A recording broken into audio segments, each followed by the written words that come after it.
کوئی شہرت کے لیے نہیں جاتے. یا میری امی جان اگر جاتے بھی تو آپ کے جسم میں جو ایک سیٹ کپڑا ہے ایک جوڑی کپڑے کے لیے جاتے. یا میری امی جان آپ حکم دیں, آپ اجازت دیں میں چاچا کے دروازے پہ جاؤں. اللہ اکبر. ماں کہتی ہے بیٹا جاؤ گے جانے سے کوئی فائدہ نہیں ہے, اس لیے کہ جو تمہارے باپ کو جائیداد کو کھاتا ہے وہ آج تک پوچھنے کو نہیں آیا, جو تمہارے باپ کو حصے کو کھایا وہ آج تک پوچھنے کو نہیں آیا. یا میرے بیٹا جاؤ گے جانے سے کوئی فائدہ نہیں ہے. اللہ اکبر. ماں کو ضد کرنے لگتا ہے, ماں کو پریشان کرنے لگتا ہے تو ماں کہتی ہے بیٹا ٹھیک ہے جا رہے ہو تو جاؤ, جا رہے ہو تو جاؤ. اللہ اکبر. بیٹا چاچا کے دروازے پہ جاتا ہے, چاچا کا دروازہ کھٹکھٹاتا ہے تو دروازہ کھٹکھٹاتا ہے تو اندر سے دروازہ اس کا چاچا کھولتا ہے اور کھولنے بعد نہ کہتا ہے کس لیے آئے ہو. اس نے کہنے لگتا ہے یا میرے چاچا جان آپ تو جانتے ہیں ہمارے سر پہ ہمارے باپ کا سایہ نہیں ہے. یا میرے چاچا جان اگر ہم کے دروازے پہ آئے ہیں کہ کوئی دولت کے لیے نہیں آئے ہیں, کوئی شہرت کے لیے نہیں آئے ہیں, کوئی دھن کے لیے نہیں آئے ہیں.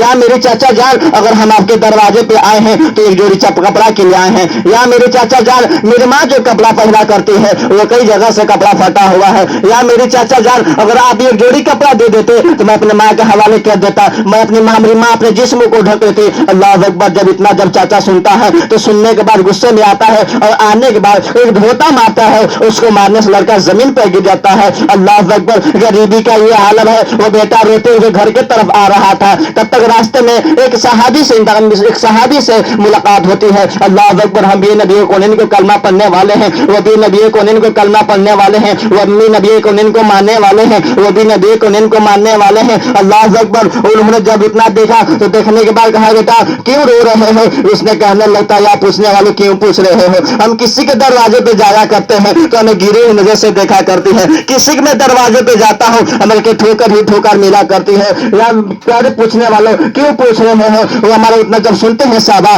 تو کہنے لگتے ہیں, اس نے جب سنتے ہیں تو کہنے لگتے ہیں سنو جی ایک ایسا بھی گھرانہ ہے, ایک ایسا بھی گھرانہ ہے جو انسان روتے ہوئے جاتا ہے, جو ایسا پڑھتا ہے تو مسکراتے ہوئے پڑھتا ہے. انہوں نے صحابہ سنا تو کہنے لگتے ہیں سنو ایک ایسا بھی گھرانہ ہے کو انسان اور روتے ہوئے جاتا ہے تو ساتھ تو پڑھتا ہے تو مسکراتے ہوئے پڑھتا ہے. وہ لڑکا کہتا ہے بتا سکتے ہیں کس کا دروازہ ہے.